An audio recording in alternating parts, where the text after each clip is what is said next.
Assista agora. Telescópio. Telescópio. Apoio cultural. Feijão Santo André. Para o seu arroz com feijão ficar mais gostoso. Plano Familiar Camargo. Tradição, seriedade e respeito. Stile, de coração para você. Bolsacreto, sistema construtivo para obras de engenharia hidrogeotécnica.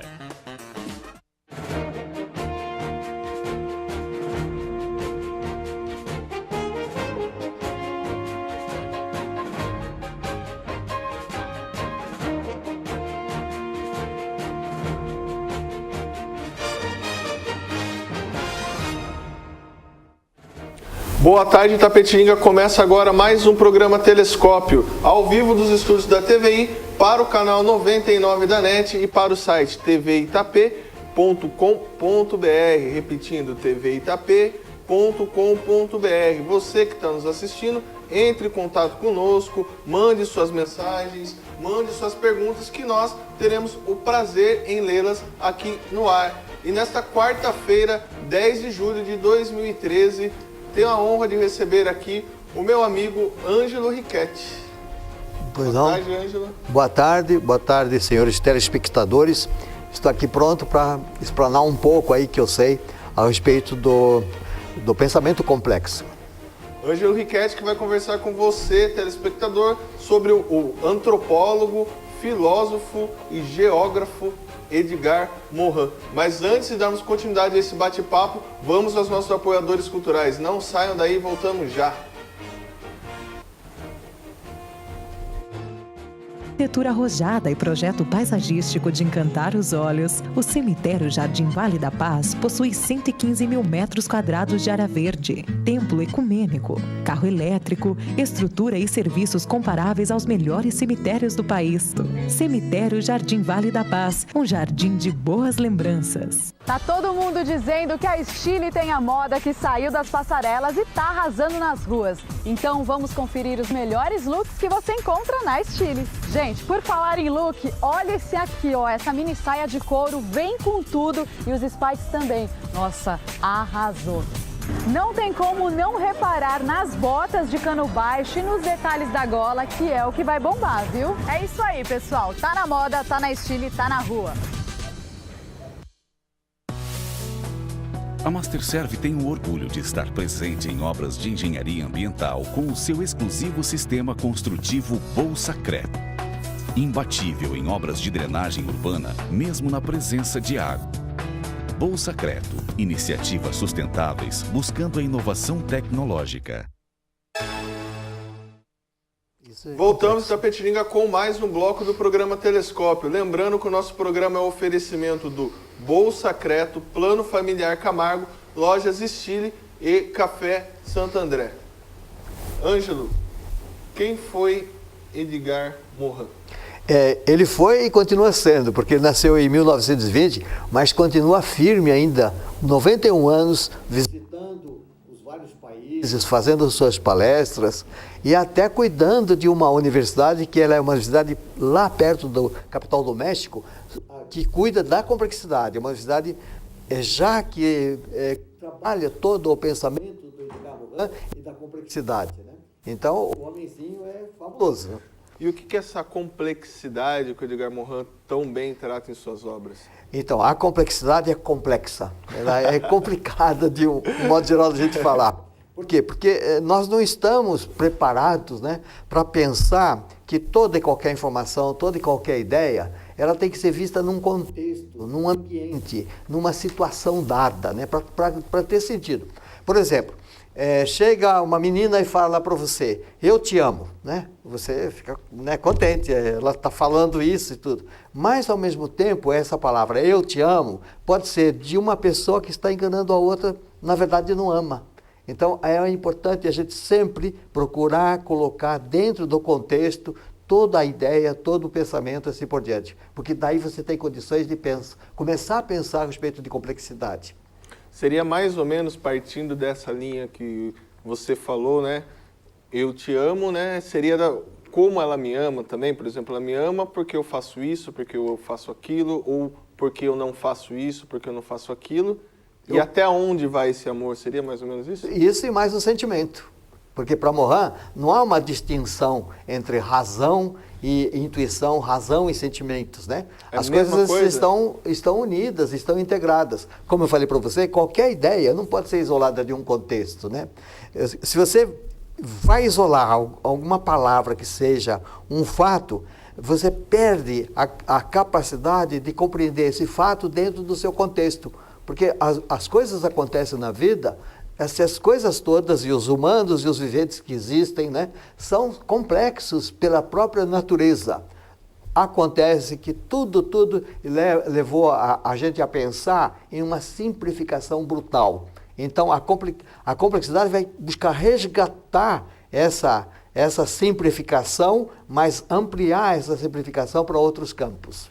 E é um desafio essa complexidade hoje para o mundo que vivemos, para as pessoas, né, no modo geral? Exatamente, é um desafio, porque nós não estamos acostumados a pensar de forma complexa. Nós somos levados a pensar sempre de uma maneira restritiva, empobrecedora. Então, nós nem imaginamos o alcance que tem o conhecimento se a gente não consegue compreender o que é um conjunto, o que são as partes desse conjunto. Tanto as partes estão nesse conjunto, como esse conjunto está também em cada uma dessas partes. E tem mais, cada conjunto é uma parte de um outro conjunto maior ainda. Veja, as coisas estão unidas, estão de tal maneira entrosadas umas com as outras, que quando você separa, desliga uma coisa da outra, você está perdendo o sentido da vida, o sentido, o porquê existir. Você está criando problemas, está imaginando que os problemas são facilmente resolvidos se você conhece só as partes. Conhecendo as partes, pronto, eu já conheço tudo. Não é verdade. E como integrar essas partes que o senhor falou, já que temos o problema de enxergá-las, né, podemos dizer assim, de forma unitária? Então, esse é o problema, quer dizer, a educação no mundo ocidental, no Brasil, é claro, no mundo ocidental, ela não tem essa visão da complexidade. Não está inserido na educação essa complexidade, né? Muito menos das pessoas, que também educam, porque não é só o professor que educa, né? Também o pai, a mãe educa, também o médico tem que educar, e assim por diante. Quer dizer, a educação, de maneira geral, ela não leva em conta a complexidade. Por quê? Porque separa, né? Separa, disjunta, tira do que é concreto, do que é um todo, tira uma parte para estudar essa parte. Até tudo bem, a especialidade é isso, você estuda muito uma parte, mas se você não consegue ver essa parte muito bem estudada num conjunto, não faz sentido, vai fazer coisa errada, vai cometer erros e enganos. Mas está acostumado a ver agora a todo momento no mundo todo, porque essa falta de visão da complexidade está levando a que os problemas mundiais, que já são globais, né? Não é num país, são em todos os países, está levando então as pessoas a tomar medidas cada vez mais erradas, sem considerar esse contexto todo. Ângelo, a comunicação, no caso, né, o jornalismo, especificamente falando, ele extrai parte da realidade, né? Isso. E essa extração de parte da realidade faz com que o alvo, né, que seja o receptor dessa informação, tenha uma percepção parcial sobre um fato. Perfeito. E isso é ruim? Se você tem consciência disso, você já vai trabalhar essa informação até explicando, né? Essa informação, eu só posso dizer a respeito disso. Eu não sei quais foram os fatores que criaram esse fato e o que esse fato pode desenvolver como outros fatos e assim por diante. Quer dizer, eu tenho uma visão parcial, não contínua, né? Eu tenho uma visão que estou expondo aqui para o comunicólogo expõe, né, para as pessoas, essa visão parcial, mas ele tem consciência que é parcial e pode alertar. Olha, isso aqui é só um ângulo que eu estou vendo. Tem tantos outros ângulos que nessa condição de eu ter que fazer já esta informação para vocês, eu não posso colocar. E esse conhecimento que você bem salientou, né, esse conhecimento de modo amplo, é um desafio hoje para as escolas, também a comunicação, como eu citei, para os as governos, pessoas, para os governos. Exatamente. Você vê quanta coisa errada está acontecendo nos governos do mundo todo. Porque a visão é uma visão burocrática, uma visão formal, uma visão que é baseada muito mais no sentido político do aqui e agora, sem perceber a longo prazo como que pode ser. Então, é construída muita miopia. As pessoas enxergam só até a ponta do nariz, mas pensam que estão sabendo tudo. Então, nós temos especialistas, né, estudiosos de todos os níveis, mas esses especialistas sabem apenas da sua especialidade e não sabem o que a sua especialidade pode provocar como resultados funestos, horríveis para o resto da humanidade. Qualquer situação que você pegue hoje em dia é uma situação que está revelando a necessidade de uma complexidade que não é compreendida por ninguém, por muitos poucos. No mundo todo tem muito pouca gente estudando os textos de Edgar Morin, de outros autores também, para compreender a necessidade de haver uma reforma do pensamento. Não é uma revolução, jogar para fora tudo que teve até agora, mas é uma reforma, uma alteração onde você procura atar as coisas que estão desatadas. Procura o sentido real das coisas. Procura colocar no aqui e agora, mas com propriedade, no momento certo, né? A questão de saber, de conhecer mais, de ter uma visão muito mais integrada da realidade. O que seria a reforma do pensamento? O senhor acabou de citar esse conjunto de palavras aí. O que seria isso? Então, a reforma do pensamento implica que toda a forma de pensar até então, que é redutiva, que é bizonha, que é pequena, né, seja integrada de tal maneira em novas formas de conhecimento e novas integrações. Por exemplo, se você pegar uma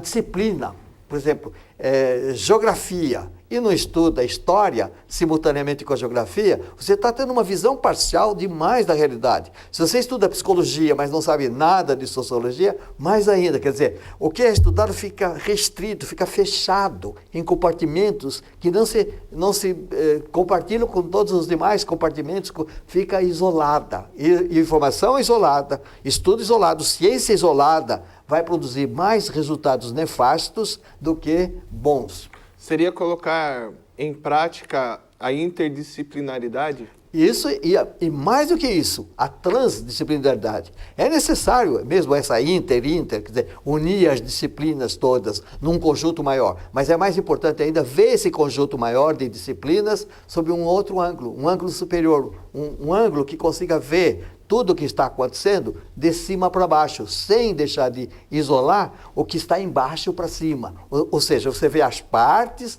vê o todo, mas sempre vai também navegar pelas partes, pela individualidade. Veja o ser humano.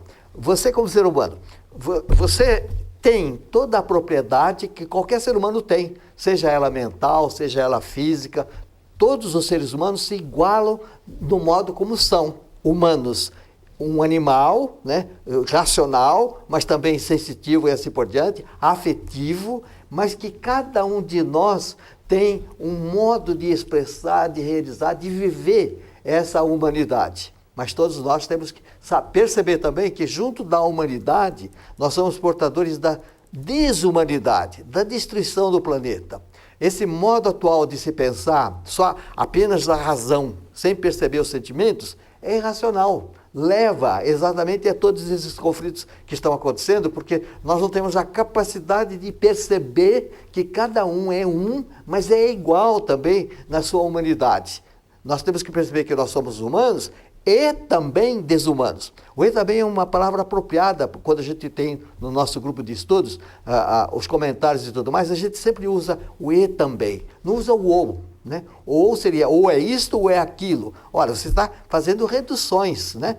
O e soma-se. Não está juntando as coisas. Agora, quando você diz, eu sou samanuelense e também sou paulista, e também sou brasileiro, e também sou americano, esse e também está ganhando outras proporções que levam a um conhecimento muito maior de uma pessoa chamada Ângelo. Mas você também pode partir dos chineses e vai baixando até chegar no cidadão. Né? Essa é importante, a complexidade faz esses nexos, essas ligações. Houve algum momento na história no qual a complexidade, na formação intelectual das pessoas, ela atingiu um maior nível? Eu falo em questões de números. Infelizmente não. Infelizmente, no mundo todo, talvez na parte do Oriente, eles saibam combinar melhor essa questão do uno e do múltiplo, do um e do múltiplo. Nós, ocidentais, nós não conseguimos perceber o um e o múltiplo. Nós não conseguimos estabelecer uma relação de um humano que é integral, que é único e assim por diante, com a humanidade. É difícil, as ciências todas, como elas foram sempre trabalhadas isoladamente, elas não conseguem perceber isso. Então, o próprio sentido de educação, no mundo ocidental principalmente, nos leva a não perceber a necessidade de se estudar a complexidade num mundo que já é cada vez mais complexo. Você falou em ciência, né? Certo. A ciência clássica, ela é um problema para a complexidade? Ela é e também não é. Ela é no sentido de que ela pega um objeto qualquer, pega, por exemplo, a água, coloca no laboratório, H2O, pronto, sabe que é H2O e tudo mais. Essa água no laboratório, ela é uma abstração, né, de conteúdo, porque é uma água que nunca, no real, no concreto, vai ser simplesmente H2O. Então, nesse sentido, a ciência, ela, desse modo como ela é feita, ela consegue conhecer muito de alguma coisa, mas não consegue relacionar essa coisa, esse conhecimento, em relação a todos os demais fatos que envolvem, por exemplo, a questão da água, né? Você tira fora os problemas da água quando você coloca só H2O. Agora, quando você coloca a H2O num universo concreto, real, numa cidade, né, num município, num bairro, você vai ter todas as consequências de ter ou não um H2O, como esse H2O é tratado, como isso gera, quanto custa e assim por diante. Você precisa problematizar a realidade. A ciência, como está, essa clássica, ela não consegue fazer isso, mas ela também não consegue explicar muito mais. Cada vez mesmo as explicações científicas deixam muito a desejar para o próprio cientista. Tanto é que um dos cientistas percebeu que quando ele está examinando as moléculas, ora elas são corpúsculos, ora elas são movimentos, né? Ora uma coisa, ora outra. A questão, por exemplo, do ser humano que é triúnico. Nós somos humanos no sentido de cada um é si mesmo, né? Nós somos sociais porque nós formamos a sociedade, assim como a sociedade também passa então a influenciar sobre nós, e nós somos também da raça, não é bom, a expressão raça não é boa, vou colocar outra, nós somos também da espécie humana, animais racionais, sensitivos e assim por diante. Quer dizer, como nós somos 3 em 1, você tem aí o problema do um e do múltiplo, né? E você tem que entender, então, que esse problema do um e do múltiplo tem que ser considerado em toda e qualquer situação. Não é possível generalizar. Generalizar é uma abstração, não serve para nada, não adianta. Mas também a ciência, ela é importante, seja feita em laboratório, para a gente conhecer cada vez mais, né? O que existe de conhecimento que está contido numa parte, mas que tem que ser visto depois, logo em seguida, do conjunto todo. E quando que o Edgar Morin, ele percebe toda essa problemática e como que ele parte do pressuposto para a complexidade, para os estudos, né, da complexidade, elas diminuírem, né, essas questões que o senhor bem citou, da problemática da formação do intelecto das pessoas. Isso. Então, vamos dizer que ele mesmo teve que dentro dele, pelos estudos, pela formação, pelas conferências, ele mesmo foi aprendendo o que é a complexidade nele mesmo. Tanto é que ele diz, né? A gente primeiro tem que pensar na gente mesmo. Quer dizer, o que eu tenho que modificar em mim e que depois vai causar reflexos na realidade, né? De todos, né? Como que o todo pode ser modificado por cada um e assim por diante. Claro que são pessoas poucas que conseguem fazer isso, e a gente até chama, assim como brincadeira lá no nosso grupo de estudo, de desviantes. De repente uma pessoa não segue a norma, foge das normas, vai fazer estudos que outros não fizeram. Foi o caso do Edgar Morin. Toda a vida dele é uma vida à busca de sentido para as coisas todas. Então, ele se formou assim. Agora, formando e se formando ainda, porque ele continua ainda estudando, como é que ele vai transmitir seus conhecimentos? Através dos livros, através das palestras. E como é que a gente forma um grupo pequeno numa cidade que não tem uma população tão grande como Itapetininga, e como é que isso é importante? E ele diz, é importante porque à medida que as coisas se complicam cada vez mais pela ciência clássica, né, pelos conhecimentos que são gerados de tal maneira parciais, que as pessoas vão buscar quem que tem alguma solução para essa questão toda. E a solução está nos pequenos grupos que estão estudando e que podem indicar para autoridades, para conhecedores, para filósofos, para cientistas, né? Pode indicar, olha, nós temos que começar a ler a respeito de complexidade, começar a perceber que a complexidade está transformando o mundo de uma maneira melhor do que se fosse, por exemplo, continuar como está essas ciências separadas uma das outras, as ciências sem a filosofia é importante, e não só a ciência e a filosofia, mas muito mais importante é quem primeiro sente a complexidade, que são os artistas. Eles mostram, os artistas estão mostrando para a gente o horror que está sendo construído, a desumanização, né? Cada vez mais se desumaniza o ser humano, a destruição do habitat do ser humano, um pseudo-engrandecimento que o ser humano tem, que é incrível. Nós nos sentimos dono da natureza, únicos no universo, nós nos sentimos importantíssimos, e no entanto, nós somos um pequeno planetinha, numa segunda galáxia, uma galáxia bem da periferia, né? Pequenininha. Um colega nosso, o Hélio Rubens, quando a gente começou a ler os primeiros livros do Morin, ele falou, nossa, então a gente é a bostinha do cavalo do mocinho do filme. Quer dizer, nós somos muito pequenos, mas nós temos uma importância muito grande, que nós temos uma coisa chamada consciência. E a ciência precisa ser feita com consciência, que é um dos livros do Edgar Morin. Tem um outro livro do Edgar Morin, ele também trabalha muito a questão da educação, né? Daí que são os 7 saberes para uma educação de futuro. Quando ele escreveu era de futuro, agora esse futuro já chegou há muito tempo. Né? Esse livro da educação, essa educação foi um pedido que foi feito a ele pela Unesco, para ele produzir algum tipo de cartilha, para as pessoas começarem a compreender que a educação do jeito que está não vai dar certo, né? Então ele fez o livrinho, mas antes ele fez um outro livro que embasou que é a mente. Como é que é essa mente humana? Essa mente que cada vez mais se engrandece com informações, mas essa informação toda é vazia, não tem sentido. Não é a mente que precisa se encher de informações, mas as informações que são importantes para aqui e agora, neste momento. O Morin não é alguém filósofo pensando em abstrações, nada disso. Ele é muito concreto, muito no material, ele trabalha muito no material, coisas práticas, né? Então, a coisa prática do como veio ser a escola, né?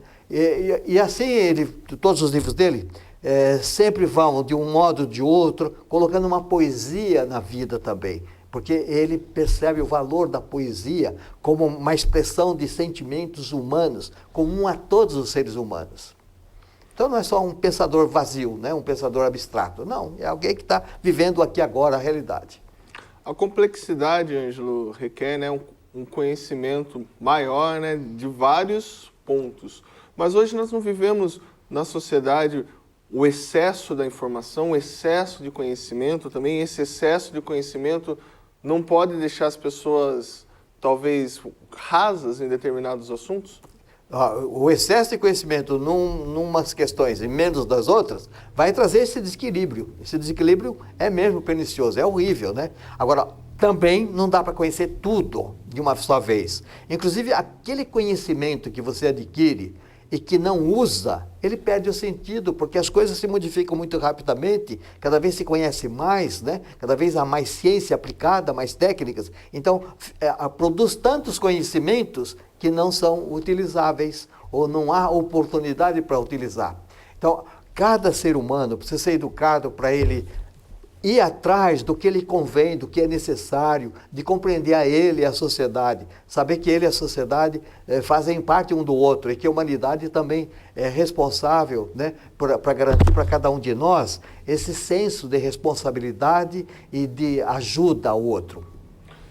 Ângelo, para a gente fechar esse bloco, né, o Morin fala da auto-organização. Queria que você explicasse para mim, para o nosso telespectador, o que é essa auto-organização. Sim. Como cada um de nós, por exemplo, o ser humano, cada um de nós dependemos do meio ambiente. Porque de lá que nós vamos retirar a energia suficiente através dos alimentos, as roupas, através de pegar da natureza o que é necessário para fazer roupa. Ou seja, nós dependemos do ambiente. Ora, se nós dependemos do ambiente, nós temos que autoproduzir continuamente esse ambiente para ele sempre propiciar o que a gente precisa. A dependência está junto da autonomia. Eu sou autônomo, quer dizer, eu tenho uma autonomia no meu viver, nas minhas escolhas, assim por diante. Mas a minha autonomia, ela depende de eu compreender que eu também tenho uma dependência de como é que são as coisas. Assim como o ser humano constitui a sociedade, e a sociedade vai influir no ser humano, a sociedade não existe sem o ser humano. Mas o ser humano, quando ele está, então, na dependência da sociedade, ele está sujeito às regras, às normas, tudo que existe na sociedade, que ele, como desviante, pode até alterar, conforme elas sejam maléficas e assim por diante. Antes de darmos continuidade aqui ao bate-papo com o Ângelo Riquetti sobre as teorias e sobre as práticas da complexidade, vamos aos nossos apoiadores culturais. Não saiam daí, não peguem no controle, voltamos já.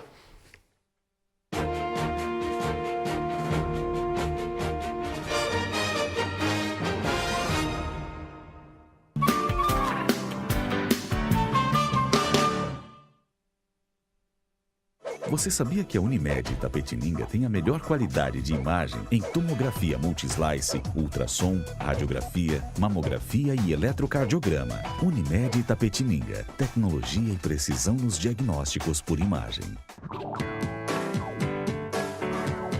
Olá, quero convidar a vocês para que assistam o programa Universo do Bem toda terça-feira às 20h30. Aguardo vocês. Assista as reprises em horários alternativos. Universo do Bem. Apoio cultural. Unimed Itapetininga. Valorizar a vida é a nossa filosofia. A Masterserv tem o orgulho de estar presente em obras de engenharia ambiental com o seu exclusivo sistema construtivo Bolsacret. Imbatível em obras de drenagem urbana, mesmo na presença de água. Bolsacreto, iniciativas sustentáveis buscando a inovação tecnológica. A Associação Comercial de Itapetininga está oferecendo mais um serviço. cartorioexpresso.com.br, um balcão de atendimento online que oferece os mais variados serviços de cartórios, facilitando a retirada de documentos referente a registros públicos. Solicite seus documentos de todo o Brasil e receba na sua casa ou escritório. cartorioexpresso.com.br, o seu balcão de atendimento a um clique. Mais um serviço da Associação Comercial de Itapetininga, a Casa do Empresário. Com arquitetura arrojada e projeto paisagístico de encantar os olhos, o cemitério Jardim Vale da Paz possui 115 mil metros quadrados de área verde, templo ecumênico, carro elétrico, estrutura e serviços comparáveis aos melhores cemitérios do país. Cemitério Jardim Vale da Paz, um jardim de boas lembranças.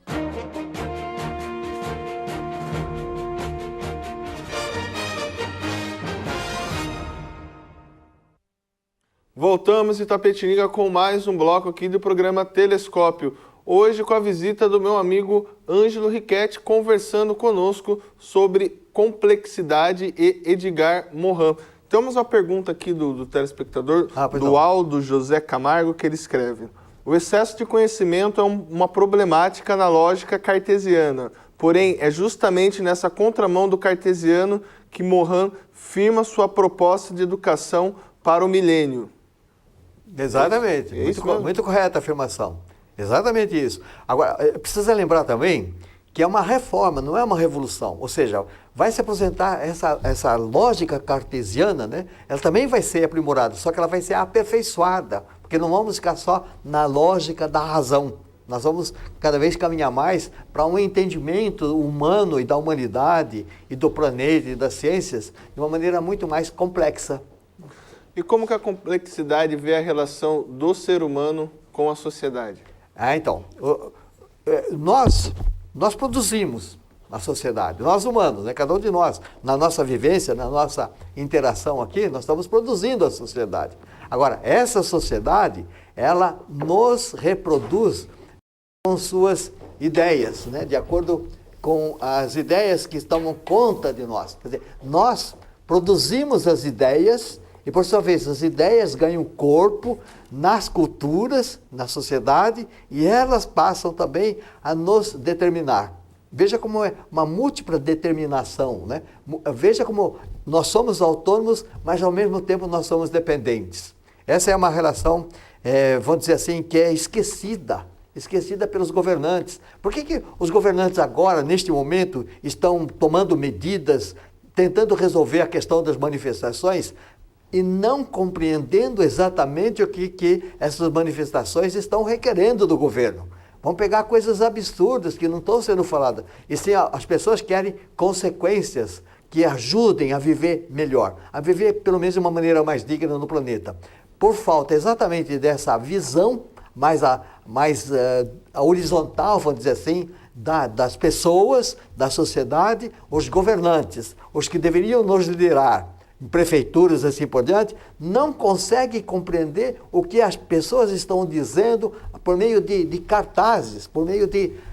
não estão falando com o governo, estão dizendo, né? Olha a saúde, olha a corrupção, estão dando gritos, né? Ansiosos para que essas pessoas que têm poder acordem. Essa relação, então, a sociedade e nós produzimos a sociedade, ela precisa ser compreendida no contexto da complexidade. Ângelo, o Mohan também fala explicando seus conceitos de complexidade, ele fala do operador hologramático, né, e o operador de recursos. O que seria, qual que é a diferença, o que seria um, o que seria outro? Vamos dizer que existem em torno de uns 7 principais, né, 7 principais princípios. Um deles é a questão do holográfico, né? Da holografia. Porque na holografia, o que você tem? Você tem um objeto, cada partinha do objeto reproduz algumas ou quase todas as qualidades do objeto. É um dos 7 princípios. Depois eu vou falar melhor a respeito disso. Antes eu queria falar uma outra coisa que eu acho muito importante, que é a questão da concepção linear da causalidade. Isso é que está nas ciências, hoje em dia ainda. São raras as ciências que já perceberam que não é apenas um efeito para uma causa para um efeito, mas são múltiplos efeitos, múltiplas causas, numa causalidade que a gente chama de circular. Aquilo que era linear, né? Começo, meio e fim, e parava, né? Nas ciências, na filosofia e tudo mais, agora tem que ser visto como meio, fim, meio de novo, começo, de uma maneira circular. É uma quebra, então, nesse pensamento linear? Linear. O pensamento linear, ele empobrece, ele simplifica, né? Ele reduz, ele conduz a uma miopia. As pessoas que ficam míopes quando estão só nesse linear. A vida é complexa e a complexidade está exatamente nessas interações de tudo com tudo ao mesmo tempo. Na natureza é assim, né? A natureza é assim. É impossível você pensar plantar um tomate sem perceber tudo mais que é necessário para que esse tomate nasça, né? É tudo interligado, né? Mas a ciência, para se desvincular da filosofia, para se separar da filosofia, ela escolheu campos de estudo, ela escolheu disciplinas, ela escolheu um método científico, e tudo isso foi assim escolhido para se separar uma coisa da outra, porque isso era considerado como sendo filosófico, metafísico, né? E na verdade não é, não se pode separar as coisas que estão unidas, precisa se reunir essas coisas que artificialmente estão sendo separadas, né? Ângelo, e como que podemos fazer, acho que posso dizer assim, para compreendermos a questão da unidade e a questão da diversidade? Então, isso é muito importante também. Se a gente perceber, por exemplo, que nós somos ao mesmo tempo um e múltiplos, porque nós somos um como humano, eu aqui agora, nesse momento, né? Mas o eu aqui agora, nesse momento, somos nós também, em todos os momentos e todas as situações. Quer dizer, alguém que é um e ao mesmo tempo é múltiplo, ou algo que é único, mas também é múltiplo, é uma concepção que, pela lógica clássica, não é possível desenvolver. É ou isto ou aquilo, né? Na lógica clássica. Por isso que o Edgar Morin, ele indica para a gente não essa lógica clássica, mas uma dialógica, uma dialógica que compreende os contrários e procura unir o que for possível desses contrários, ou pelo menos perceber como é que esses contrários se evoluem e assim por diante. A dialógica vai além da lógica. A lógica pretende resolver a questão, por exemplo, da certeza. Eu tenho certeza que eu colocando H2O, eu vou ter necessariamente, por força das circunstâncias todas, água. E pronto, morre aí. Essa certeza, ela está escondendo a incerteza. O que nós temos, na verdade, é a incerteza. O nosso conhecimento é muito pobre ainda a respeito de toda a realidade. Essa incerteza deve ser considerada e tratada mesmo com o valor que ela tem de nos fazer continuamente procurar conhecer cada vez mais. Ângelo, e como que você chegou até Edgar Morin? Então, foi uma situação bem assim simples, vou dizer, foi uma coincidência, né? Eu trabalhava em São Paulo e o Hélio Rubens foi levar, morando aqui em Itapetininga, foi levar a filha para fazer curso de pós-graduação em Piracicaba. E ele levava o carro e ficava à toa lá, resolveu entrar em algumas salas, assistir alguma coisa, e numa delas ele ouviu um professor falando muito a respeito de Edgar Morin, de complexidade. Então, logo que ele voltou para Itapetininga, ele ligou para mim em São Paulo e falou, olha, você sabe alguma coisa de complexidade? Parece que é uma coisa maravilhosa, mas ninguém está sabendo de nada, né? Eu falei, olha, por coincidência, né?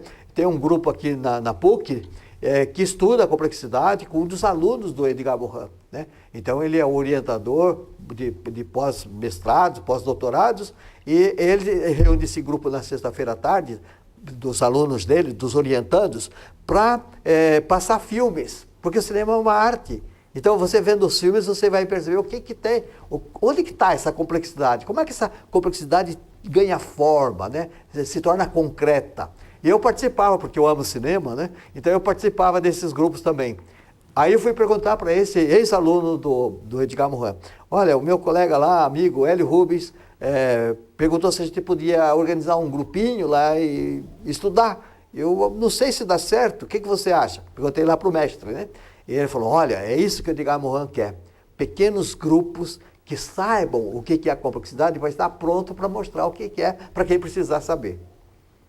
Foi assim que nasceu o nosso grupo. Ângelo, voltando aqui, e de onde vem esse termo complexidade? Isso, vem de uma palavra muito bacana, viu? Vem da palavra abraço, amplexo, abraçar, né? O que faz a complexidade? Ela abraça as várias ciências, as filosofias, as artes, há um abraço que dá, né? O complexo é exatamente esse abraço. E ele é difícil dar esse abraço como ele deve ser dado. Geralmente as pessoas, né, pensam no abraço de uma maneira formal, né? Aqueles beijinhos que se dá no ar assim, né, nas pessoas, quer dizer, não tem nada de humano nisso. Tem de desumano, de forma, de distanciamento. A complexidade é ao contrário, é esse calor humano, essa vontade de unir mesmo o que está artificialmente separado, de se compreender a importância do humano, porque embora nós sejamos esse pedacinho pequeno no todo, né? Esse pedacinho pequeno tem uma coisa maravilhosa que se chama consciência. Essa consciência que produz também a cultura, que produz a nossa humanidade, que cada vez mais, você veja, seu pai fez os filhos, não é isso? Você, para continuar essa humanidade, vai fazer seus filhos. Quer dizer, nós estamos sempre encadeando as ações de tal maneira que nós estamos produzindo não só a humanidade em si, mas a consciência dessa humanidade, mas também esse sentido de criar, de criação, né? A ciência tem que ser criativa. Se a ciência não é criativa, não tem valor.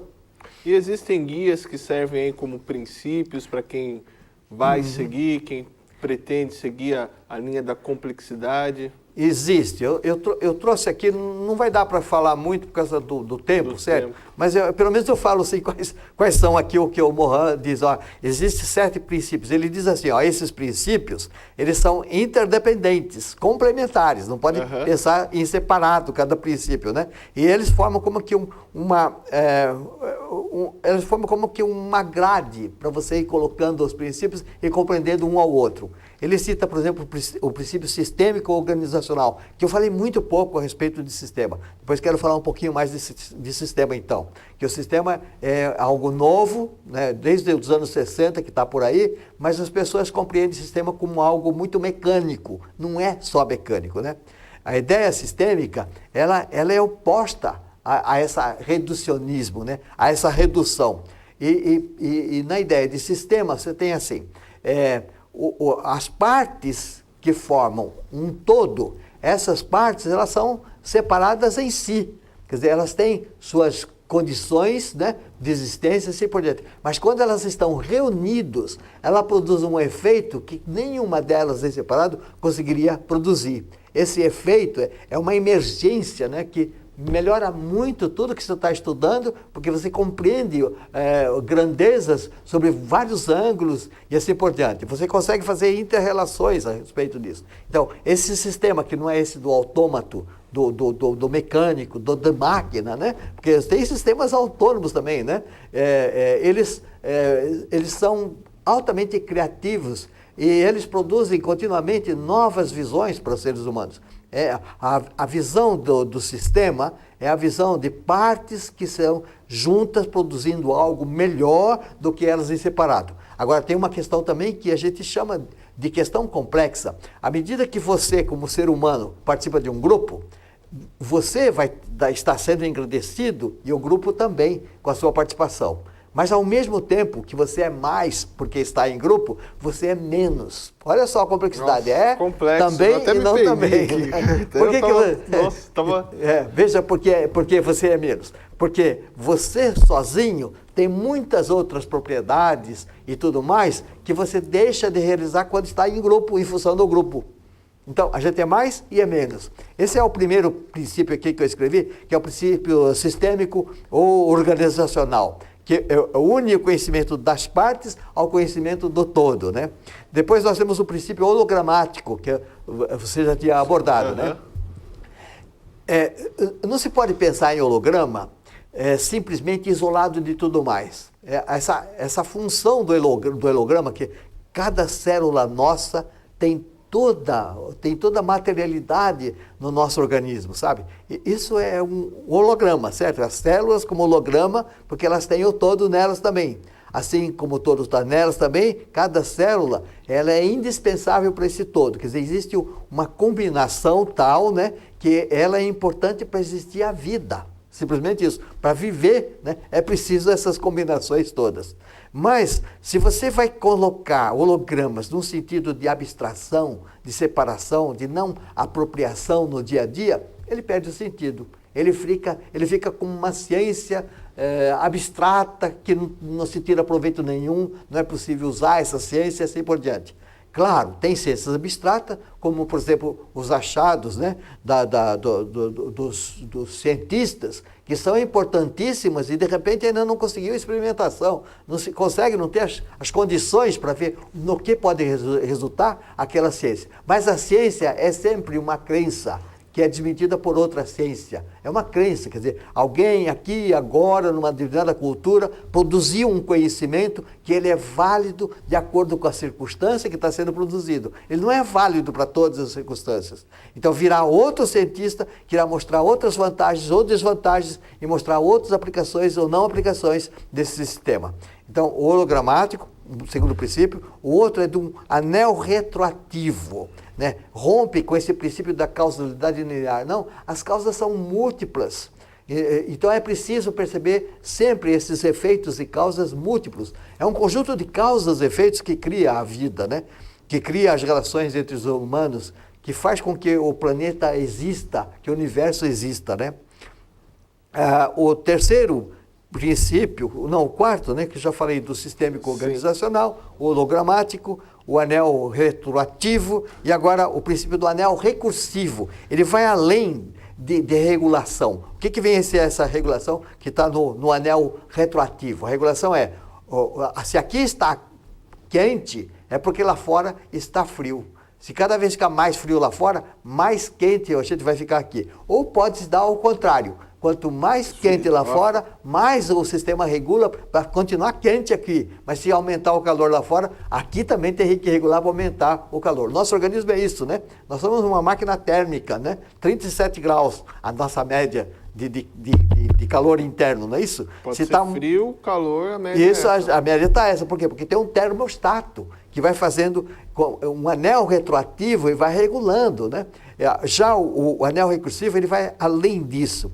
Ele vai para uma questão da autoprodução, auto-organização. Porque para continuar vivo, não adianta você pegar certa energia do ambiente, certas informações, material, e pronto. Não, você vai dar uma volta e aí acabou essa energia, morreu você. Né? Você vai estabilizando, fica zero. Né? Estabilizou, não troca mais, acabou. Então é preciso um pouco mais de energia para fazer o sistema rodar outras vezes. Aí o quinto, né? O quinto, então, vem a ser o princípio da de ecologia, né? Organização. Ou seja, as organizações de todos os sentidos, não só a organização comercial, industrial, governo, etc., mas toda e qualquer organização, ela tem uma autonomia e dependência, como a gente já falou antes, né? Uma autonomia e dependência. Então, ela tem que estar organizada de tal modo para dentro de si e para fora de si, para que essa autonomia que ela tenha, mesmo dependente, continue existindo, e sendo dependente, ela tem que manter essa organização externa o melhor que ele puder. É a questão, por exemplo, dos recursos que nós temos no planeta Terra para nós sobrevivermos como humanidade. Né? Se você expolir esses recursos, trata errado e tudo mais, nós estamos causando a nossa morte. Num prazo mais longo, é claro, mas vai acontecer. Não tem como sair disso. Né? O sexto é o princípio dialógico. O que é a dialógica? Já falei antes também, né? Se nós temos uma lógica clássica, né, excludente e tudo mais, dividida, que não inclui o seu não eu, o seu não si.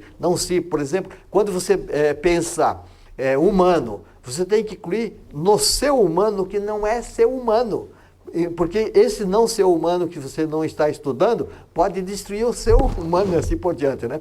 Então, e por último, você tem o princípio da reintrodução do autor, da pessoa. A pessoa que gera conhecimento, e isso não só nas ciências, na vida toda em geral, desde uma criancinha até um adulto, está sempre gerando conhecimento. Mas esse conhecimento é dela.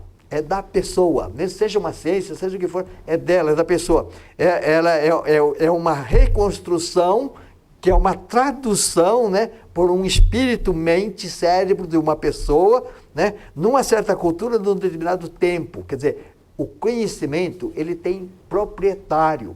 Esse proprietário que a gente está dizendo como sujeito. Ele é um sujeito, não pode ser desconhecido como sujeito. E também por causa disso, ele é imperfeito, ele está tratando com coisas que não tem certezas, está buscando as certezas da incerteza e assim por diante.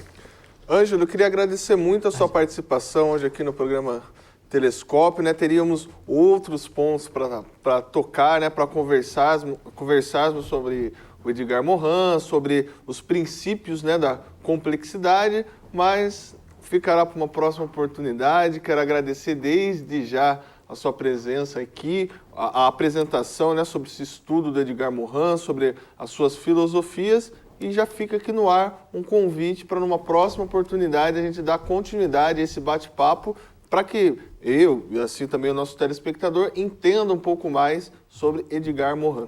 Então, eu queria agradecer também a oportunidade que você está me dando, que a TVI está me dando, e também fazer um convite para as pessoas que desejarem saber um pouco mais a respeito de Edgar Morin, da complexidade e de outros autores que também trabalham com complexidade. Nós temos um grupo que se reúne sempre aos sábados, das 2h30 até as 5 horas, e falando a pessoa comigo, eu digo o local, porque eu não posso dizer no geral aqui, senão vai ter muita gente lá, não seria possível. Procura o senhor por Facebook, pelo telefone. Facebook, Ângelo Lorival Riquete, né? Pelo Facebook, conversamos e assim por diante. Obrigado, Ângelo. Vamos aos nossos apoiadores culturais. Voltamos já, não saiam daí.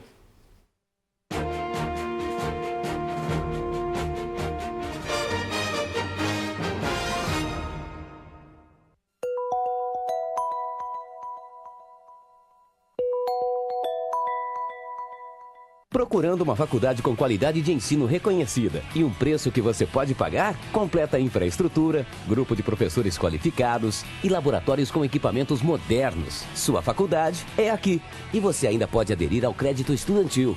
Inscreva-se hoje mesmo no processo seletivo 2013, provas tradicional ou por agendamento. Se você procura qualidade de ensino e uma mensalidade que cabe no seu bolso, sua faculdade é aqui. Acesse suafaculdade.com.br. Venha para a IES. Tá todo mundo dizendo que a Stile tem a moda que saiu das passarelas e tá arrasando nas ruas. Então vamos conferir os melhores looks que você encontra na Stile. Gente, por falar em look, olha esse aqui, ó, essa mini saia de couro vem com tudo e os spikes também. Nossa, arrasou. Não tem como não reparar nas botas de cano baixo e nos detalhes da gola, que é o que vai bombar, viu? É isso aí, pessoal. Tá na moda, tá na Stile, tá na rua.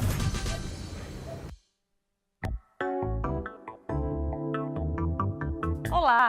Se você gosta de moda, você não pode perder o programa TVI Fashion. É todo sábado, às 14h30. Conto com você. Assista as reprises em horários alternativos. TVI Fashion. Apoio cultural. Stile, de coração para você. A Catedral de Itapetininga faz parte da história do nosso povo. Esse belo templo foi construído por nossos pais, nossos antepassados. E hoje nós podemos fazer parte desta história. Queremos então restaurar este belo templo para que por muitos anos continue servindo para aqui se realizar então o encontro do divino com o humano. Nós contamos com a sua ajuda, nós contamos com a sua colaboração. Queremos fazer com que este templo possa servir para nossos filhos, nossas famílias, para que aqui então muitas pessoas possam realizar aqui o seu encontro pessoal com Jesus. Nós precisamos da sua colaboração. Ajude-nos a restaurar a nossa catedral.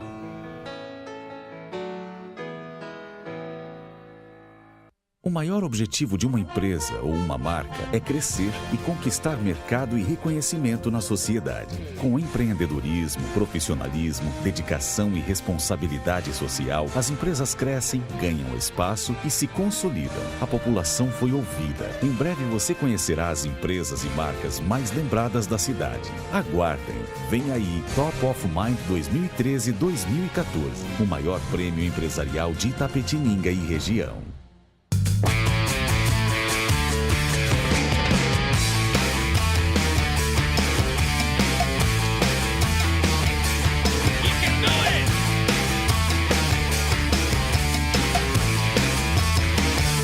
Sim, amigos, assista o Garage. Todo sábado, 3 da tarde. E tem reprise durante a semana também. Tem banda, matéria, um monte de coisa legal. Né? Impressionante. Garage. Impressionante, é nóis. Apoio cultural. GA Instrumentos Musicais. Rua Monsenhor Soares, 531, Centro.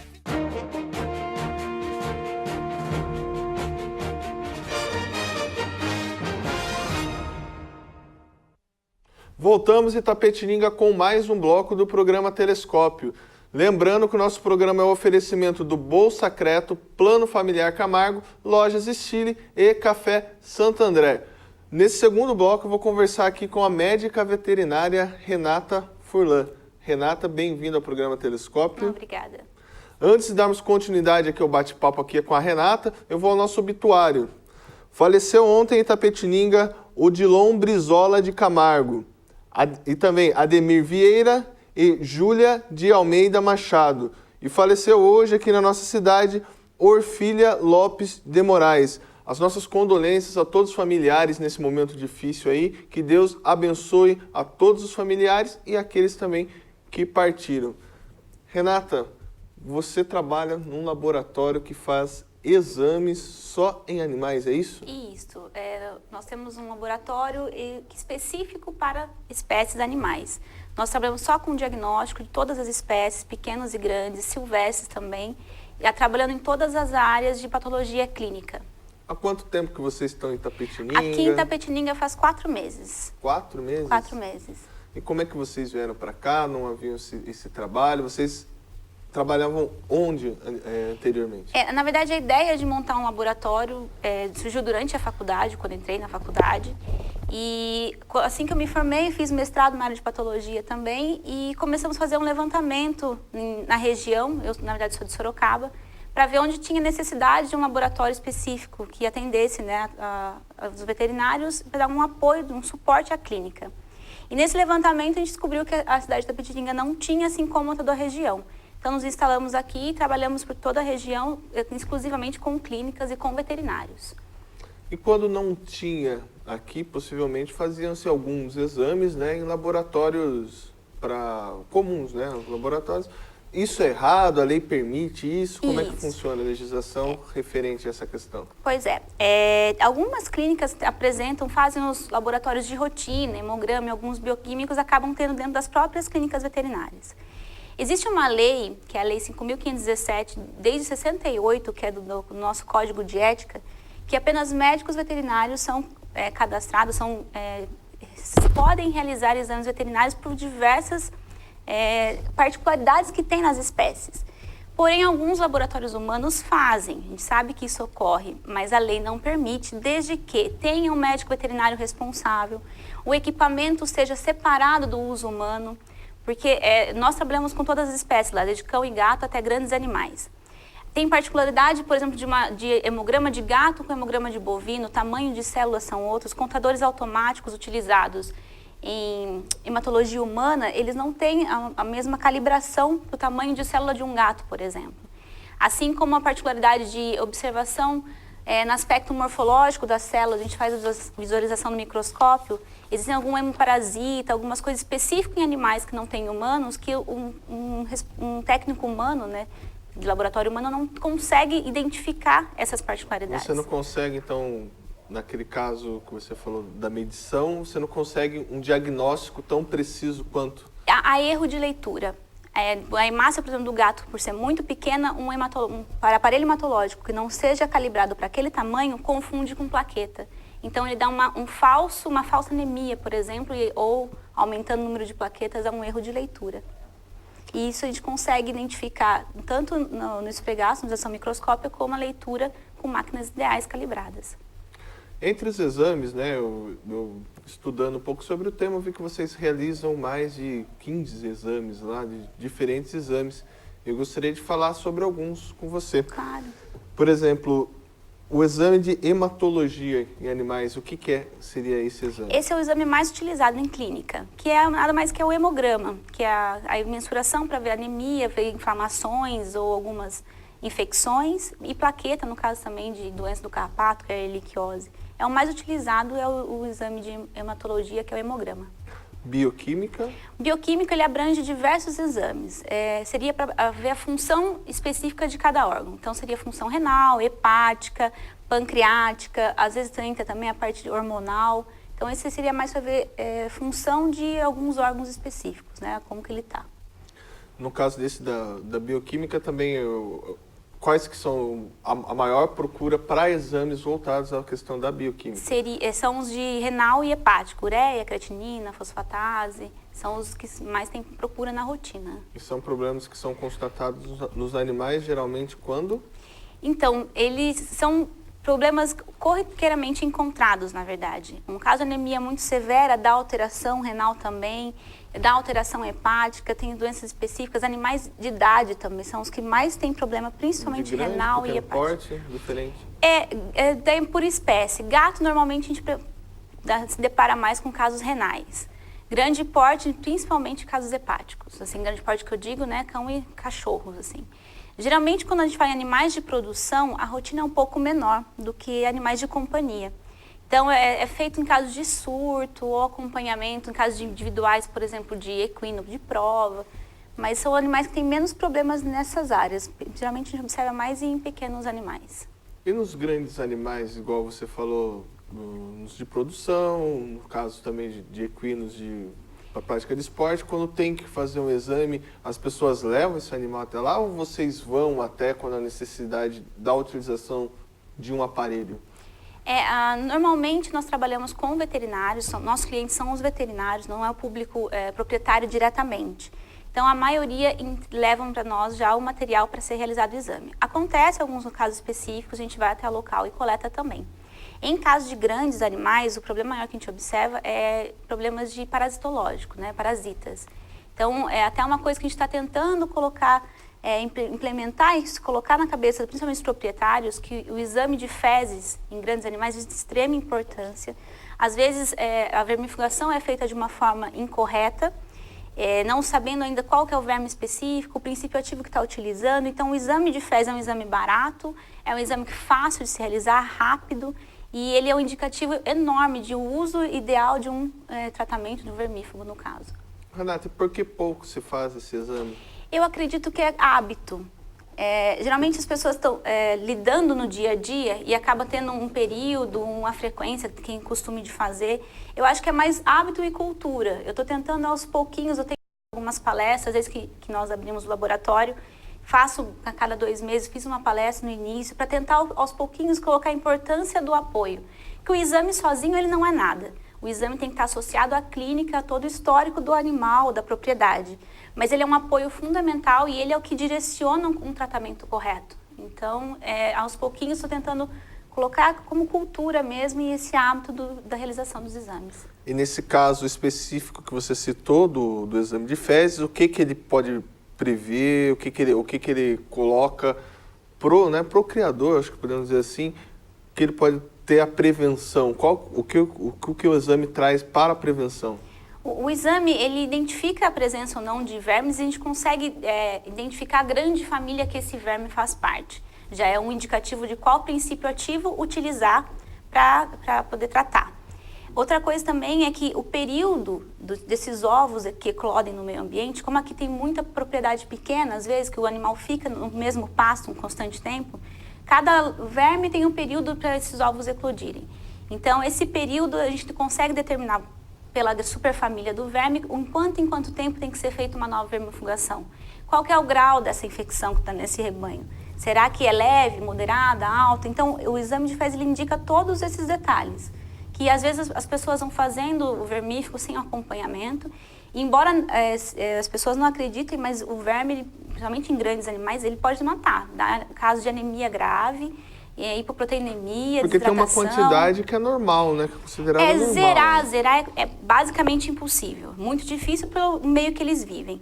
Mas eles criam uma certa resistência e vivem, a gente fala em simbiose com os vermes até uma certa carga. Então, isso a gente consegue identificar. Às vezes, você está dando um vermífugo para um animal que está controlado, que tem uma carga baixa e não há necessidade. E com isso, cria resistência àquele vermífugo numa próxima vez. Se tiver uma carga alta, talvez esse vermífugo não faça efeito. E os exames de urinálise? É assim que fala? Urinálise, isso. Esse é o exame da avaliação da urina. A gente faz mais para identificação de cálculos renais e infecções mesmo na urina. Exames de endocrinologia?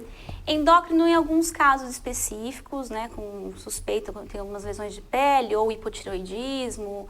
Então, hipotireoidismo tem em animal também? Comum. Não sabia disso. Conte pra gente um pouquinho. Hipo e o hipertireoidismo. Os dois? Os dois. É mesmo? Geralmente a gente observa animais obesos, bastante com hipotireoidismo, animais obesos que não conseguem emagrecer. Aí na hipertireoidismo tem associação de lesões cutâneas. Então, lesão de pele que não faz tratamento e não resolve, às vezes é um problema hormonal. Então, parece que não, mas cada vez mais, essa é que a veterinária, assim como tantas outras, buscam, né? A gente tem especialidades em cada área para tentar dar um suporte melhor.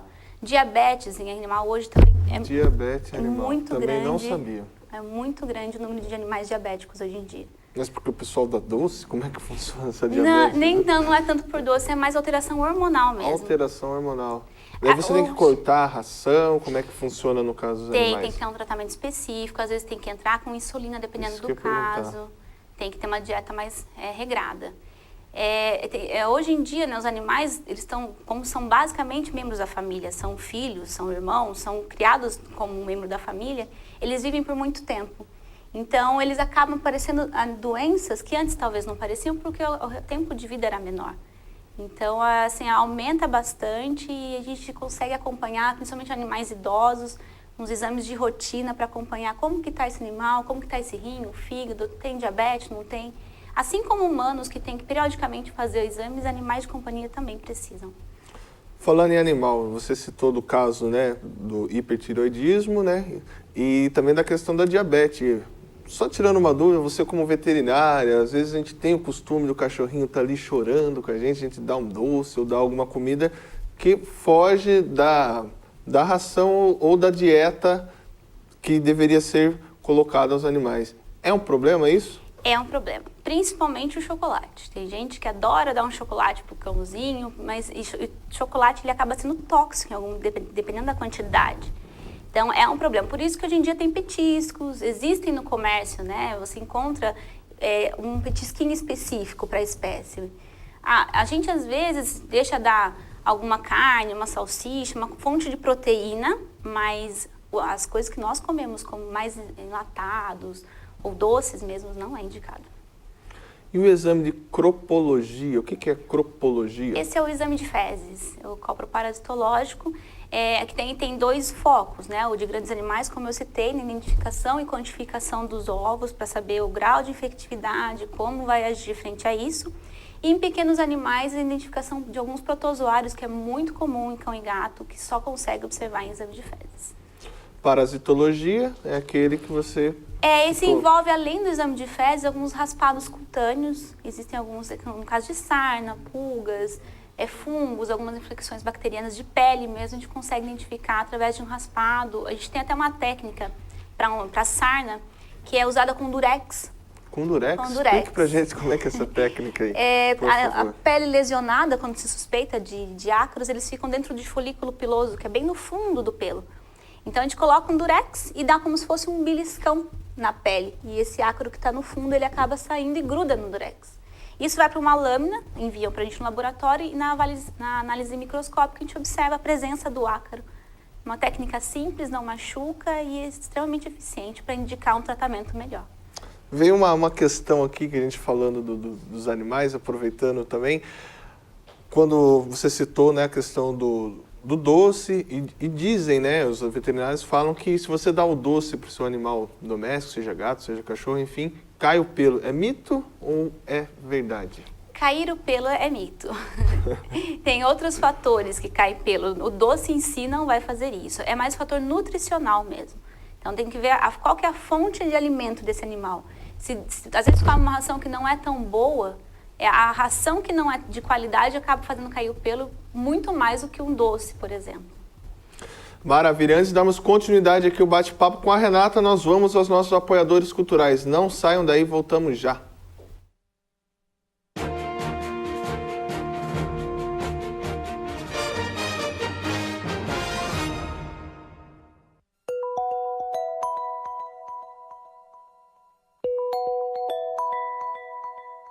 Aleixos Restaurante, o melhor restaurante por quilo da cidade. Comida caseira com sabor inigualável. Venha nos visitar e experimentar as delícias que preparamos para você.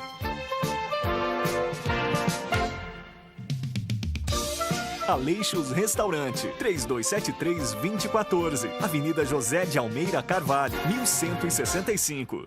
Oi, Fofi! Todas as terças e sextas e domingo, programa Pratos e Papos com Neta Bueno aqui na TVI. Estaremos juntas, eu, você e eu. Aguardo você, Fofi! Pratos e Papos. Apoio Cultural Kiko Gás, imediatamente em sua casa. Ligue 32710280. Itapa, Shopping do Padeiro, www.itapa.com.br. Tatá Parafusos, aqui você encontra tudo o que precisa. Todeskine, a gente ama mudar com você. A Catedral de Itapetininga faz parte da história do nosso povo. Esse belo templo foi construído por nossos pais, nossos antepassados. E hoje nós podemos fazer parte desta história. Queremos então restaurar este belo templo para que por muitos anos continue servindo para aqui se realizar então o encontro do divino com o humano. Nós contamos com a sua ajuda, nós contamos com a sua colaboração.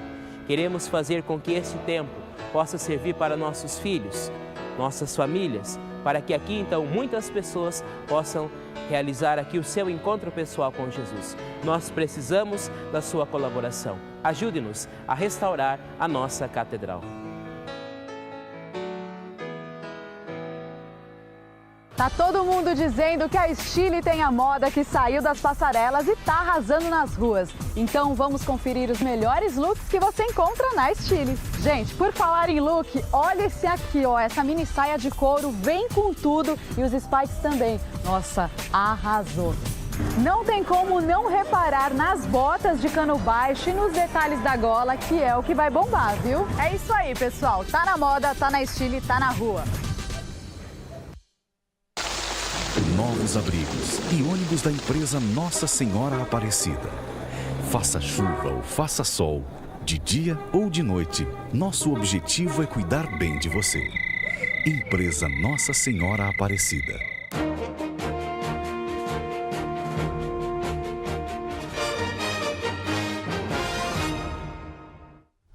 Voltamos em Itapetininga para o último bloco do programa Telescópio. Hoje com a visita aqui da Renata Furlan, que é médica veterinária e trabalha numa clínica que faz exames diagnósticos em animais de pequeno e grande porte. Você falava no intervalo para mim do exame de histopatologia. É isso? Isto. O que é isso, exame? O exame de histopatologia é nada mais do que nós chamamos de biópsia no humano. É outra coisa também que nós estamos oferecendo aqui na cidade e também mostrando a importância que através de biópsias, às vezes um tumor, um nódulo ou uma lesão de pele que já fez diversos tratamentos e não conseguindo identificar, na histopatologia a gente consegue ver a origem, se é tumoral, se é uma doença imunológica, se é só um processo inflamatório, identificar no caso de tumores se é benigno, se é maligno e dessa forma ajudar o clínico num tratamento ideal, cirurgicamente ou entrar com uma quimioterapia.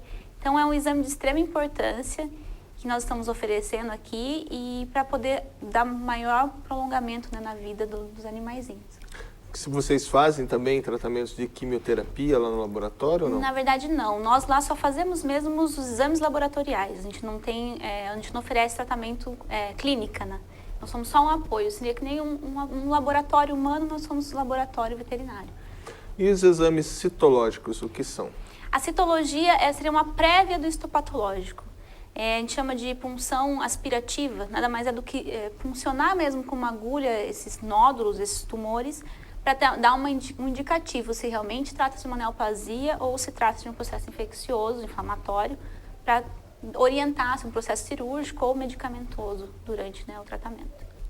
Dizem, né, que algumas raças, no caso dos cachorros, eles são mais propensos a questões do câncer, né? É o caso do boxer, o caso do Doberman, que hoje é mais raro ver. Isso é verdade? É verdade. Existem raças mais predispostas para alguns tipos de tumores. Assim como também animais fêmeas, que tomam aquela injeção para não ficar, né, para não entrar no cio também. Essa é a minha segunda pergunta. Realmente não é lenda. Isso acaba aumentando o risco de tumores de mama, principalmente, além de tumores no útero. Então isso realmente ocorre. Algumas espécies têm mais propensão a alguns tipos de tumores. E como fazer? Você citou no caso dessa injeção, né? E todo mundo fala, não, né? Como fazer para não, né, o filhote, para que as fêmeas elas não procriem, não fiquem os cachorros nas ruas, sendo que você dando essa injeção, há uma possibilidade de se desenvolver maior o câncer. Eu acredito que o ideal mesmo é a castração. Às vezes a pessoa fala, mas é um pouco mais cara, mas é uma única vez. Se não tem intenção de que o animal seja um reprodutor, que vá ter ninhada, não for para venda e quer só ficar simplesmente com o animal em casa, eu aconselho a castração o quanto antes, porque é uma vez só, você vai acabar gastando mais se ficar dando injeção a cada 6 meses, um período de cio, para correr no risco de ter um tumor e futuramente ter que fazer cirurgia, ter que fazer quimioterapia. Acho que o custo é muito maior. Então o ideal não quer que o animal procrie, castre. Tem comprovação científica? Tem da injeção? Da injeção. Tem. Porque a injeção nada mais é do que hormônio. Então ela é um hormônio diretamente para poder, né, não estar ovulando. E esse acúmulo de hormônio acaba dando efeito em outros locais. Existem diversos trabalhos publicados que comprovam o risco muito maior de tumores. E não há nada, né, na justiça a fim de proibir, né, esse tipo de... Não, infelizmente ainda não. Temos também aqui outro exame que vocês fazem, que é a questão da anatomia. Quais são esses exames voltados à anatomia? A anatomia seria a necrópsia, a avaliação pós-mortem. Então, em alguns casos, nós pegamos bastante em caso de intoxicação, para identificação. Foi envenenado? Se o animal foi envenenado ou não. Junto com a análise macroscópica, existe daí um exame toxicológico para identificar qual foi o princípio ativo. Às vezes, morte súbita, a pessoa não sabe que morreu, existem vários outros animais no local, para saber se é uma doença que pode passar para os outros animais, a gente faz a análise macroscópica para identificar qual foi a causa da morte do animal. De grande, pequeno e grande, médio? Pequeno. Em pequeno, geralmente, é mais por questões de envenenamento ou por questões de saber a causa da morte do animal. Em grandes animais, já o risco de contaminação e de passar uma possível doença é muito maior. Então, geralmente, quando tem locais que já começaram a morrer muitos animais num período muito curto, é indicativo, né, fazer uma necrópsia, identificar o que está acontecendo para prevenir os outros animais. A parvovirose ainda mata muito os animais? Muito. Parvovirose ainda mata muito filhote, infelizmente. Por quê? É uma doença viral que fica muito tempo no ambiente, então é difícil acabar com ela. E as pessoas, geralmente, quando tem um animalzinho que morre, um filhotinho, já quer logo um outro. Então, acaba colocando o outro no lugar sem esperar o período, né, do ambiente para esse vírus poder ser eliminado. Às vezes tem uma período básico, sim? Em torno de 2 a 3 meses. Demora.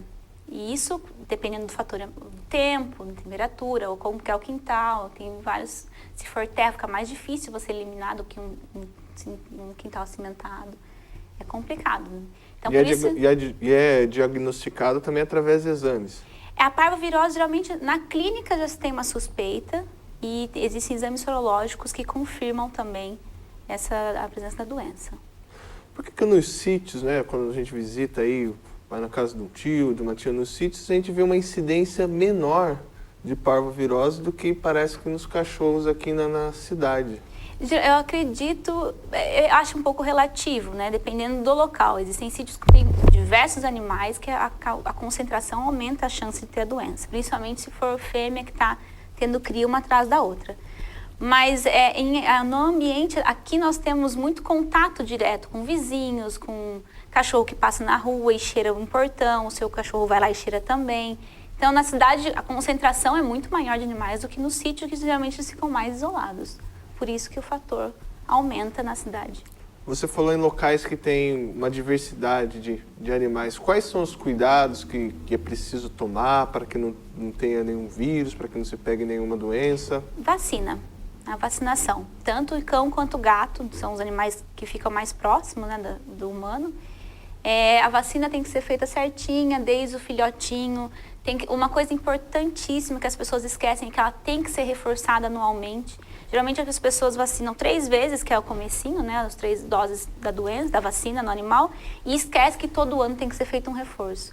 E aí o animal acaba não ficando imune, porque ela tem que fazer um reforço anual. E quanto à vacina antirrábica, assim que fala? Antirrábica. Rábica. Isso. Geralmente, né, o governo oferece essa vacina gratuitamente. Esse é mais um controle, principalmente em regiões como a nossa, próximo a campo, em relação à transmissão da raiva pelo morcego. É importante pela questão de zoonose, né? A raiva pode passar para a gente, infelizmente ainda não se tem cura. Acredito que no mundo, que eu me lembro, teve são 3 casos que conseguiram uma provável cura, mas acabou tendo complicações. Então, por ser uma doença muito grave, ainda o foco da vacina dos animais é evitar, né, a transmissão para o humano.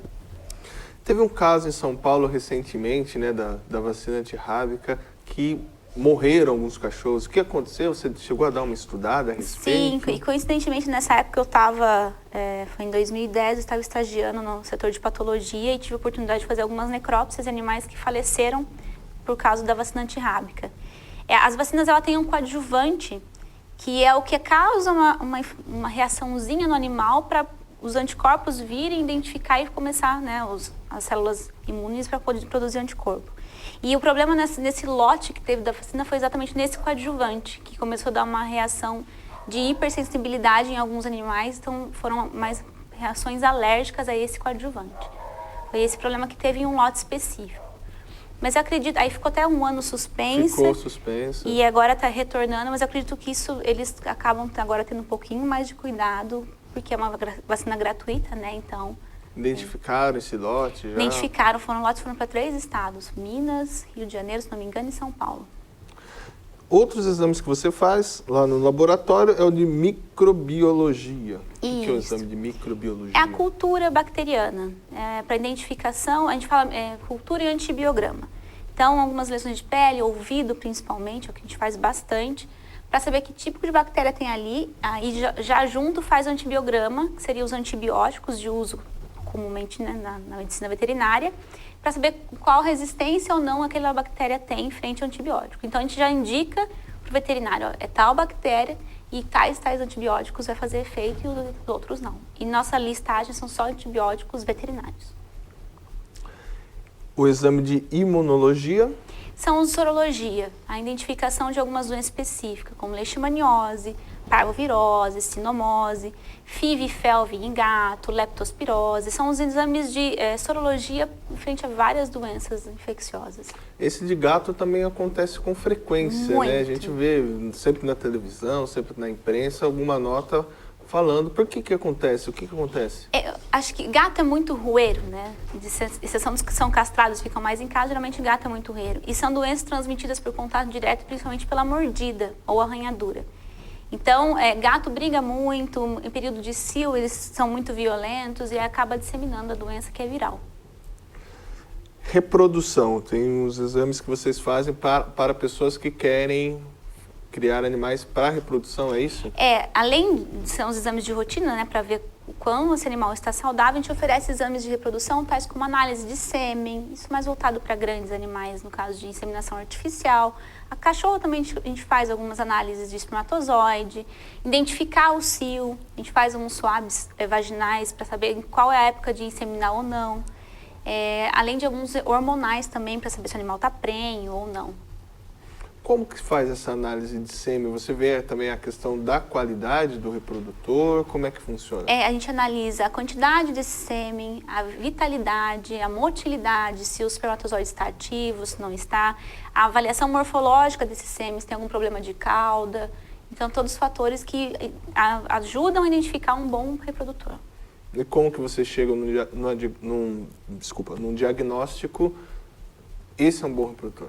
O que se forma um sêmen que você consegue identificar que esse é um bom reprodutor? Então, são diversos aspectos que a gente observa, tudo na microscopia, né? A quantidade desse sêmen, a facilidade do animal de conseguir ejacular ou não, se esse sêmen não tem nenhuma alteração morfológica, que seriam, ajudem, né? Que dificultem, aliás, alguma lesão que dificulte a movimentação para chegar até o local de fecundação. Então, é toda uma avaliação basicamente microscópica de cada sêmen para a gente identificar a qualidade desse sêmen frente ao reprodutor. E quem que procura mais esse tipo de exame? São geralmente reprodutores bovinos e equinos, a maioria das vezes. Algumas poucas exceções canídeos também.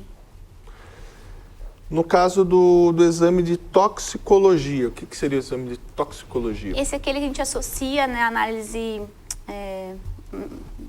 macroscópica na necrópsia, mas a identificação se o animal foi envenenado ou não. Então, são exames feitos para identificar qual foi o tipo de veneno, se realmente foi envenenado. Infelizmente, esse é utilizado mais em caso de óbito. Em São Paulo abriu, né, acho que cerca de 3, 4 meses atrás, se não me falha a memória, um hospital gratuito para cachorros e gatos, né? Que é a prefeitura que a prefeitura fez importante ter também esse atendimento gratuito para cães e gatos, sendo que hoje, né, custa caro, né, você tá levando seu animal a um veterinário. O que eu acho até um pouco mais importante que isso, a primeira instância, seria uma castração. Eu acho que se a prefeitura fizesse associação com alguns veterinários e conseguisse castrar de forma gratuita, ou pelo menos um custo, só para cobrir custo mesmo, já ia diminuir bastante a incidência de animais abandonados, a incidência de animais atropelados que ficam andando pela rua, ou crias contínuas. Eu acho que, a primeiro instante, um serviço de castração mais em conta ou gratuita seria mais importante do que um serviço geral mesmo. Gratuito, né? Eu não sei, né, o que não tive a oportunidade de estudar o que eles prestam de serviço. Eu também não sei qual o serviço é prestado. São prestados, né? Mas acredito que o foco seja também a castração, porque diminuindo, né, o número de animais, a gente diminui vários outros problemas associados a animais na rua. Hoje o mercado, né, para animais aumentou muito. Temos os pet shops, né, que são criações recentes aqui no Brasil, voltadas a animais. Eu queria perguntar para você que houve também esse aumento, né, das pessoas em adquirirem animais de pequeno porte, médio porte, mas houve também um aumento na preocupação dos cuidados com esses animais? Sim. A gente percebe hoje que os proprietários estão muito mais cautelosos, se preocupam com o bem-estar do animal, com a questão da saúde. Até o nosso serviço laboratorial, a gente percebe que tem vários proprietários que fazem rotineiramente só para ver a saúde mesmo do seu animal. Hoje em dia, eles estão muito mais preocupados, sem dúvida. Deixa eu perguntar uma coisa para você. Vocês falam aqui em otimizar a saúde do animal. Através dos exames é a melhor, ou podemos dizer assim, é o primeiro passo? Sim, os exames eles podem indicar algo prévio, né? Se tiver o hábito de rotineiramente fazer esses exames, uma vez por semestre, você consegue identificar antes a doença estar grave. Então, aí o tratamento acaba se tornando mais eficaz, identificando previamente qual o problema. E vocês estão trabalhando com quantos profissionais lá hoje? Como é que funciona o horário de atendimento? Nós temos 60 veterinários cadastrados. A gente trabalha desde de Boituva até Avaré e Itararé. A gente trabalha em toda a região mesmo, tem uma ampla variedade de veterinários que trabalham conosco. Nosso funcionamento é das 8 às 8 da noite, das 8 da manhã às 8 da noite, de segunda a sexta, de sábado das 8 às 3 da tarde. E como eu comentei no começo, nós trabalhamos exclusivamente com veterinários. Então, se alguém tiver interesse em mandar um exame e conversar, procura um veterinário, pede uma guia, que a gente não atende ao público, a gente não é uma clínica veterinária. Então, tem que ser animal com guia já pré-avaliado por um veterinário para saber qual exame é o mais indicado para a suspeita clínica que ele tenha. Nós, hoje em dia, a gente oferece vários apoios diagnósticos aos nossos clientes. A gente tem um serviço de discussão de caso, então, às vezes, a gente acaba avaliando junto com eles para identificar qual é o melhor procedimento laboratorial ou mesmo clínico. Então, a gente tem uma relação muito boa com os clientes para ter essa discussão direta. Renato, quero muito agradecer a sua participação aqui no nosso programa, por estar esclarecendo para nós, né, para o nosso telespectador, né, as dúvidas aí sobre os animais, sobre a importância de fazer um diagnóstico nesses animais. Volte sempre, assim que você tiver novidade, tiver algum caso lá de algum diagnóstico, uma coisa nova relacionada a isso, venha conversar com a gente. Eu que agradeço a oportunidade, espero ter esclarecido um pouquinho, né, a importância do nosso trabalho aqui na cidade e na região, e estamos de portas abertas para qualquer dúvida. Eu ia esquecendo o seu telefone para contato, o telefone do laboratório. O laboratório chama Labox, o telefone é 3273-3703 e também podem olhar na internet www.laboxvet.com.br. Obrigado, Renata. Obrigado a você, telespectador. Lembrando a você que às 18 horas teremos o programa Cidade Livre com meu amigo Gustavo Gurgel, que irá falar sobre as principais notícias de Itapetininga, as principais notícias do Brasil. Fique com Deus e até amanhã com mais um programa Telescópio.